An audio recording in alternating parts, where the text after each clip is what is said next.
నమస్తే welcome to our channel నేను మిషాల్ని మాజీ ముఖ్యమంత్రి జగన్మోహన్ రెడ్డి అక్రమ కేసులు ఎన్నో ఉన్నాయి అయితే బెయిల్ మీద బయట తిరుగుతున్న సంగతి ప్రజలకు తెలిసిందే మరి ముఖ్యంగా చూసుకుంటే ఇక ఈ కేసుల్లో ఎక్కడ ఇరుక్కుంటాడా అని చెప్పి జగన్మోహన్ రెడ్డి కుటుంబ సభ్యులతో యూరోప్ పర్యటనకి వెళ్ళటానికి ప్రయత్నిస్తున్నాడు అయితే జగన్మోహన్ రెడ్డి ఇక ఈ పర్యటనకి వెళ్ళిన తర్వాత విదేశీల్లోనే ఉండి ఇక ఇండియాకు వచ్చే అవకాశం ఉందంటారా అసలు లేదంటారా ఇలాంటి అంశాలన్నీ చర్చించే ముందు స్టూడియోలో ఉన్నారు senior journalist doctor Kanakadurga Vadlamani గారు ఉన్నారు వారిని అడిగే విషయాలను తెలుసుకునే ప్రయత్నం చేద్దాం నమస్కారం మేడం నమస్తే అండి మేడం జగన్మోహన్ రెడ్డి ఇప్పటికే విదేశీ పర్యటనకని వెళ్తున్నారు అయితే ఎన్నో కేసులు నమోదయ్యి ఉన్నాయి బెయిల్ మీద బయట ఉన్నారు జగన్మోహన్ రెడ్డి మరి ముఖ్యంగా చూసుకుంటే ఇటు జగన్మోహన్ రెడ్డి సిబిఐ కోర్టు అయితే అనుమతి ఇచ్చింది ఓకే అయితే తర్వాత ఫోన్ కాల్ నెంబర్ కూడా తన సొంత ఫోన్ నెంబర్ ఇవ్వకుండా సిబిఐకి వేరే వాళ్ళు ఎవరిదో నెంబర్ ఇచ్చారని మనకి సమాచారం అయితే వస్తుంది మొత్తానికి జగన్మోహన్ రెడ్డి విదేశాల్లోనే ఉంటాడా లేదా మళ్ళీ ఇండియాకు వచ్చే అవకాశం ఉందంటారా ఏమంటారు మేడం ఇక్కడ మీరు అన్నట్టుగా అసలు తన నెంబర్ ఇవ్వకుండా ఆయన వేరే నెంబర్ ఇవ్వడం ఏంటి దానికి ఆయన ఏం చెప్తాడు నా దగ్గర ఫోనే లేదు నా నెంబర్ ఎప్పుడు నాకు లేదు గతంలో వివేకానంద రెడ్డి హత్య టైంలో కూడా హత్య జరిగాక ఫోన్ వస్తే ఎవరికి వచ్చింది భారతీ రెడ్డికి వస్తే ఆవిడ పైనుంచి కిందకు వచ్చి అతనికి చెప్పడం జరిగింది అంటే ఒక ముఖ్యమంత్రిగా పనిచేసిన వ్యక్తికి ఒక ఎమ్మెల్యేగా పనిచేస్తున్న వ్యక్తికి ఒక నెంబర్ అయితే ఉండాలి కదా మరి ఆయన ఇన్కమ్ ట్యాక్స్లో వాటిలలో ఏ నెంబర్ ఇచ్చాడు ఆయన ఇన్కమ్ ట్యాక్స్ రిటర్న్స్లో ఏ నెంబర్ ఇస్తాడు ఎందుకంటే ఇన్కమ్ ట్యాక్స్ రిటర్న్స్ ఫైల్ చేశాక మీకు మళ్ళా టీడీఎస్ కట్ అవుతుంది కదా కట్ అయినప్పుడు ఆ అమౌంట్ వచ్చింది అనేది ప్రతిదీ మెసేజ్లు వస్తాయి కదా బ్యాంక్ మెసేజ్లు కానీ అవన్నీ సో అవన్నీ ఎవరి ఫోన్కి వస్తాయి మరి ఒకటి రెండు అసలు ఫోన్ లేకుండా ఎందుకున్నాడు అవును లేకపోతే రెండోది అంటే తను అక్కడికి వెళ్ళాడు కాబట్టి ఎక్కడ యూరప్ టూర్లో ఉన్నారు కాబట్టి యూరప్లో ఈయన ఏం పనులు చేస్తున్నాడు అవి తెలుస్తాయని ఫోన్ నెంబర్ ఇవ్వకుండా వేరే వాళ్ళ నెంబర్ ఇచ్చాడా అక్కడ ఏం చేస్తున్నాడు ఆయన అక్కడ ఏమైనా బిజినెస్లు చేస్తున్నాడా లేదు లావాదేవీలు ఏమైనా చేస్తున్నాడా అది కూడా తెలుసుకోవాలి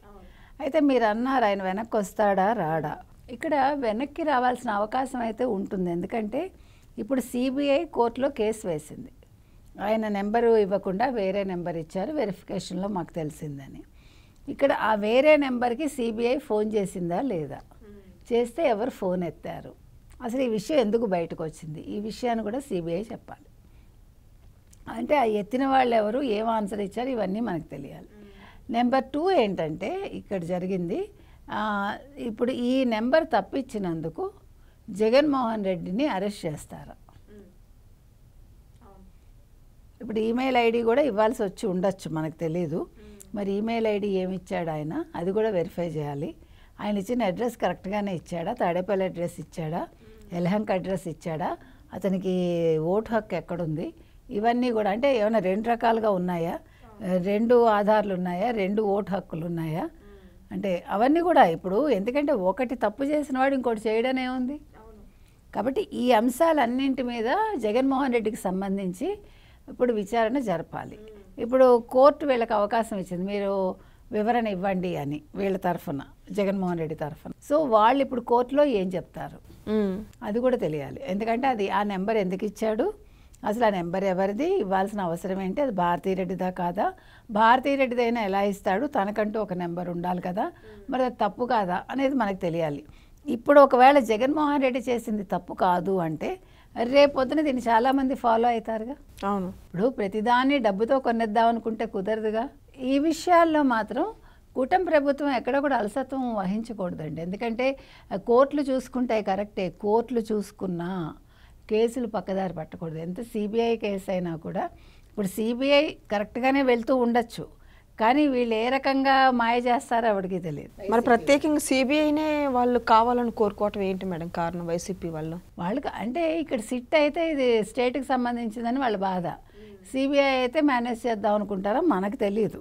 అంటే మనకు నిజంగా అందులో తెలియకుండా మనం తప్పు మాట్లాడకూడదు ప్లస్ ఎవరిని బ్లేమ్ చేయకూడదు మనం కాబట్టి ఇప్పుడు ఇది సిబిఐ వేసింది కాబట్టి ఈ కేసు నీరు గారుతుందా ఈ కేసు ఫర్దర్గా ముందుకెళ్తుందా నిజంగా జగన్మోహన్ రెడ్డి తప్పు చేశాడని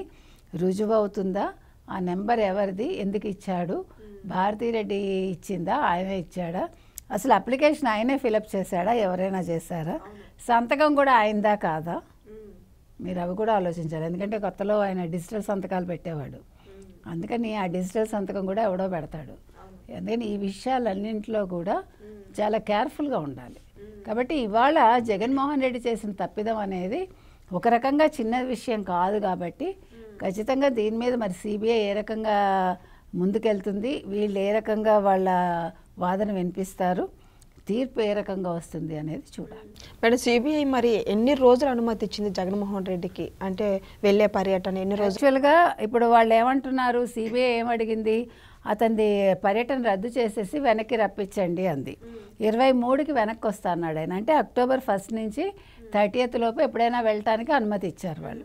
ఇచ్చినప్పుడు ఆయన ఆల్రెడీ వెళ్ళాక 23కి వెనక్కి వస్తాడు. సో ఇప్పుడు వెంటనే వెనక్కి వచ్చే అవకాశం ఉందా? సిబిఐ దీని మీద ఎట్లా చర్యలు తీసుకుంటుంది?